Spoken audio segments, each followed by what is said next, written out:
Hai, selamat pagi untuk Ner dan teman-teman sekalian. Baiklah, di kesempatan ini kami dari kelompok 2 akan mempresentasikan hasil dari diskusi kelompok kami.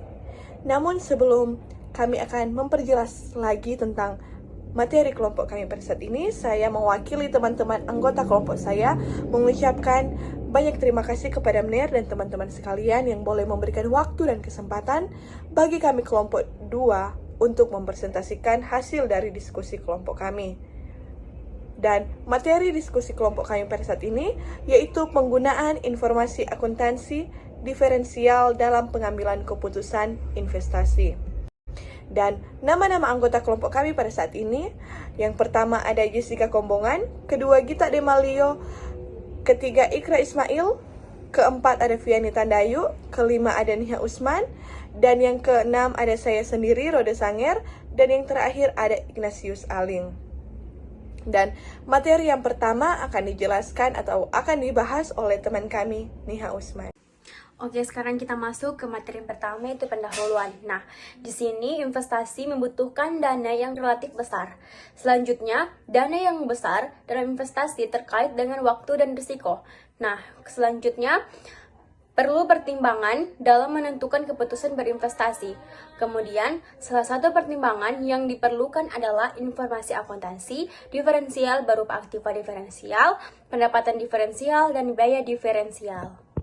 Selanjutnya investasi. Nah, investasi di sini terbagi jadi 4. Yang pertama itu ada investasi yang tidak menghasilkan laba. Kedua, investasi yang tidak dapat diukur labanya. Ketiga, investasi dalam pergantian equipment. Keempat, investasi dalam perluasan usaha.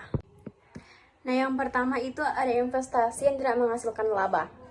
Nah, investasi di sini itu investasi yang muncul karena adanya peraturan pemerintah atau karena syarat-syarat kontrak yang telah disetujui yang mewajibkan perusahaan untuk melaksanakannya tanpa mempertimbangkan laba atau rugi.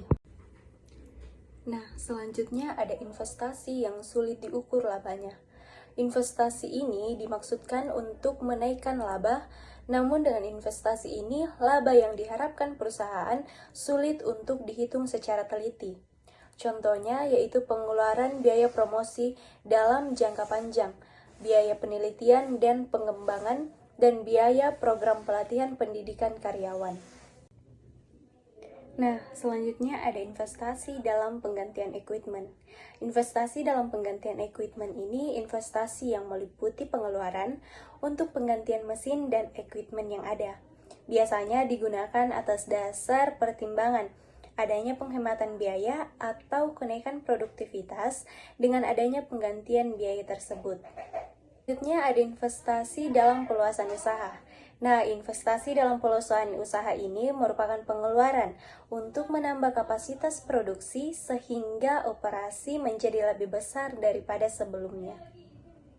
Nah, selanjutnya ada 4 kriteria penilaian investasi, yaitu yang pertama, payback method, yang kedua, apparent return on investment method, yang ketiga, present value method, yang keempat, discounted cash flow method.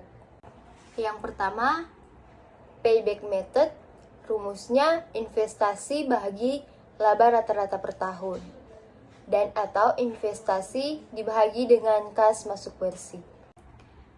Selanjutnya, keunggulan dan kelemahan payback method. Keunggulan yang pertama, dapat digunakan untuk mengetahui jangka waktu yang diperlukan untuk pengambilan investasi yang punya risiko besar dan sulit. Yang kedua, memberi informasi mengenai lamanya break-even point atau BEP sebuah proyek investasi. Yang ketiga, dapat dipakai sebagai alat pertimbangan risiko. Hal ini karena semakin pendek payback method, semakin pendek pula risiko kerugiannya. Selanjutnya adalah kelemahan dari payback method. Pertama, tidak memperhitungkan tingkat likuiditas perusahaan secara keseluruhan. Kedua, digunakan untuk mengukur kecepatan kembalinya dana, yang artinya tidak mengukur keuntungan proyek pembangunan yang telah direncanakan. Dan yang ketiga, tidak membedakan antara proyek yang membutuhkan investasi yang kas yang berbeda. Kriteria penilaian investasi yang kedua yaitu Average Return on Investment Method. Dengan rumusnya adalah laba sesudah pajak dibagi dengan rata-rata investasi dan atau pendapatan investasi dikurang biaya investasi dibagi dengan biaya investasi dikali 100%. Adapun keunggulan dan kelemahan Average Return of Investment Method. Keunggulannya adalah pertama, pengukur prestasi yang komprehensif, yaitu yang sensitif terhadap setiap pengaruh yang mempengaruhi keadaan keuangan perusahaan. Yang kedua, dapat membandingkan prestasi antar divisi. Jadi dengan adanya penilaian Average Return of Investment Method, prestasi antar divisi dalam perusahaan dapat dilihat berdasarkan hasil dari penilaian Average Return of Investment Method tersebut.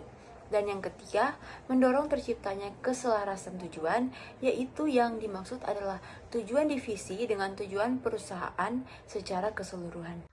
Kelemahan dari metode Average Return of Investment yaitu yang pertama, mudah menimbulkan konflik. Konflik di sini adalah konflik antar divisi yang ROI-nya baik dengan yang tidak. Yang kedua, hanya mengukur prestasi keuangan. Dimaksud di sini adalah bahwa prestasi keuanganlah yang diukur, akan tetapi prestasi kerja dan lain-lainnya tidak diukur. Berikutnya ada metode present value. Rumusnya yaitu net present value sama dengan arus kas kali 1 per 1 tambah faktor diskon atau tingkat bunga dipangkatkan periode bunga per tahun.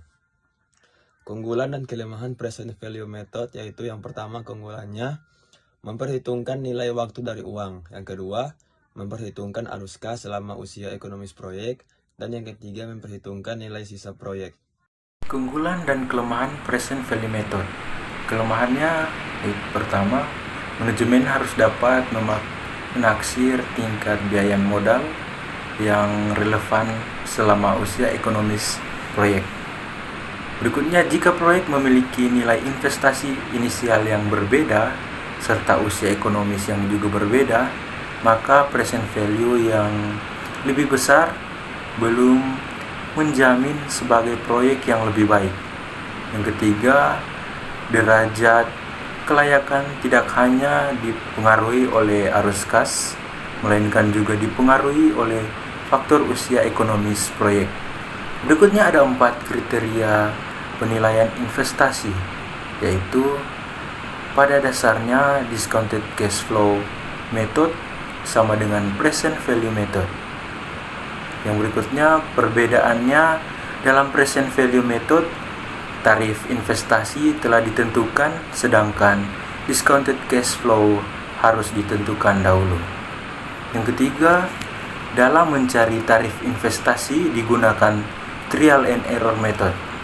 Berikutnya, keunggulan dan kelemahan discounted cash flow method, yaitu keunggulannya dapat digunakan untuk mengetahui jangka waktu yang diperlukan untuk pengembalian investasi yang punya risiko besar dan sulit.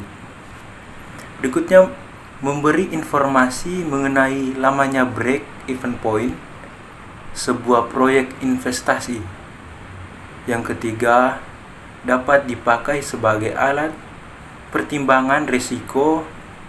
Hal ini karena semakin pendek payback method, semakin pendek pula risiko kerugiannya.